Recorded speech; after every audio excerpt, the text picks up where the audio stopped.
राधे राधे मित्रों, आज फिर से एक बार स्वागत है आपका हमारे इस YouTube चैनल पर। आज 12 जुलाई आषाढ़ माह के गुप्त नवरात्रों में माता आदिशक्ति की 7वीं महाविद्या माता धूमावती का दिन है। माता धूमावती 10 महाविद्याओं में 7वीं महाविद्या हैं। माता धूमावती के रूप बड़ा ही भयानक रूप है। इस रूप में माता खुले बालों में श्वेत वस्त्र धारण किए हुए एक विधवा के रूप में है। माता को शमशान की माता भी कहा जाता है। माता के हाथ में सूप ही माता के अस्त्र का कार्य करता है। उस सूप में माता समस्त ब्रह्मांड को समेटे हुए हैं। आज हम माता धूमावती की कथा, साधना और पूजा विधि तथा मंत्रों के बारे में बताएंगे और किन व्यक्तियों को इनकी साधना करनी चाहिए और किन की नहीं। तो चलिए प्रारंभ करते हैं और प्यार से बोलिए माता धूमावती की जय। सर्वप्रथम हम माता धूमावती की आपको कथा सुनाते हैं। एक बार माता पार्वती को बहुत भूख लगी थी।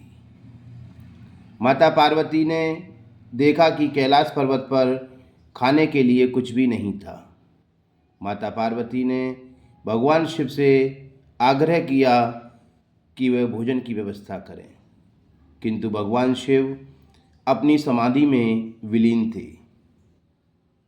इस पर माता को और अधिक तीव्र भूख लगी। माता ने अपनी श्वास को अंदर की ओर खींचा तो भगवान शिव भी उनकी श्वास के साथ उनके शरीर में अर्थात पेट में चले गए। भगवान शिव के हलाहल विष के कारण माता पार्वती से धुआं उठने लगा, अर्थात माता पार्वती के शरीर से धुआं उठने लगा और उनका शरीर काला पड़ता चला गया। इस पर भगवान शिव ने अपनी आत्मिक शक्ति से बाहर आए और माता धूमावती से कहा कि आपने तो अपने पति का ही भक्षण कर लिया, अब आप विधवा हो गई। इस पर माता पार्वती बहुत रोने लगीं। तो भगवान शिव ने कहा कि रोइएगा मत, यह भी सृष्टि के नियमों में के अनुसार पर्याप्त था, जो जीवन में युगों युगों तक मानव को एक प्रेरणा देगा और मानव को एक शक्ति प्रदान करेगा। आपका यह रूप युगों युगों तक सर्वमान्य और पूजनीय होगा। भगवान ने कहा कि आप आज से धूमावती नाम से जानी जाएंगी और कहा कि यह रूप ऐसा भयानक रूप होगा कि प्रत्येक व्यक्ति इसकी पूजा करने से डरेगा, और यदि कोई श्रद्धापूर्वक इस आपकी पूजा करेगा तो उसको सभी प्रकार के सुख मिलेंगे और शत्रु उसके पास दूर दूर तक नहीं आएंगे।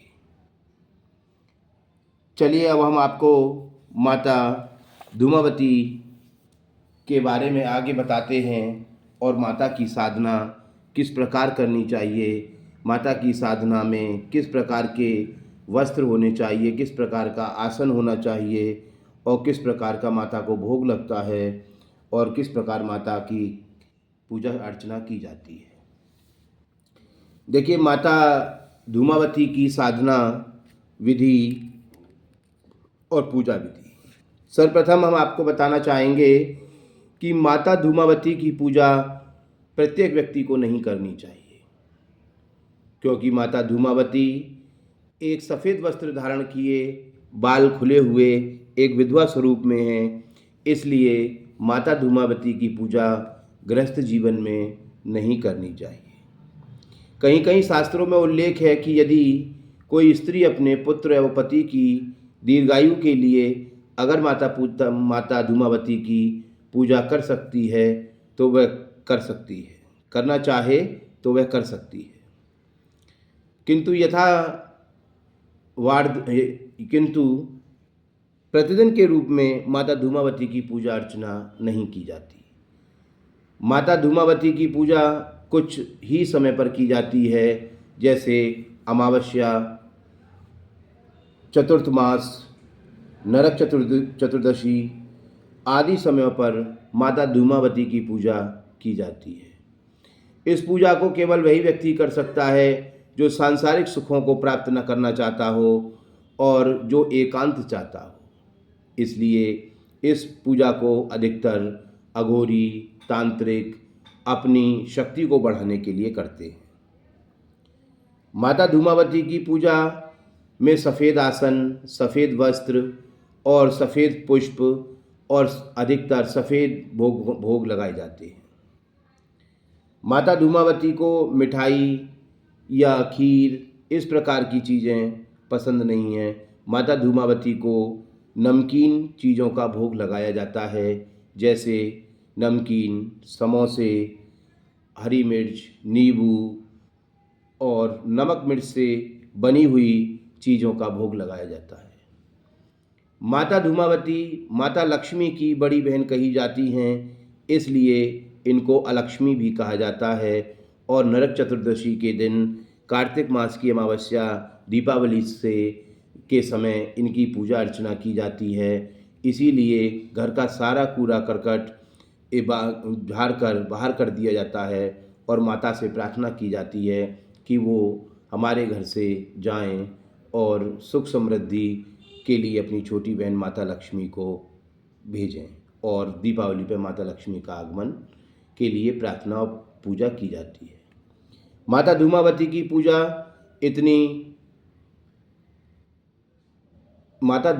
पूजा इतनी अच्छी और विश्वसनीय है कि यदि सच्चे मन से कोई व्यक्ति इनकी पूजा अर्चना करता है तो वह व्यक्ति जीवन में कई चीज़ों में, कई क्षेत्रों में अपनी विजय प्राप्त कर सकता है।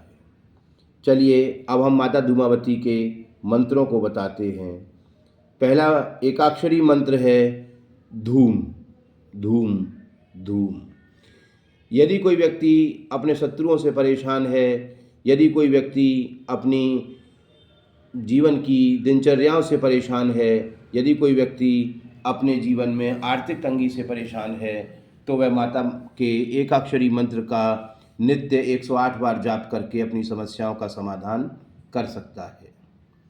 माता का दूसरा मंत्र है ओम धूम धूम धूम धूमाय फट। एक मंत्र एक बार फिर सुन लीजिए, ओम धूम धूम धूम धूमाय फट। इस प्रकार आज हमारे चैनल के माध्यम से माता आदिशक्ति की 7वीं महाविद्या धूमावती की साधना के बारे में जानकारी आपको दी गई। ऐसी ही प्राचीन वेदों और ईश्वरीय ज्ञान से संबंधित जानकारी के लिए हमारे चैनल को लाइक करें, सब्सक्राइब करें और अंत में कमेंट बॉक्स में हर हर महादेव अवश्य लिखें। धन्यवाद।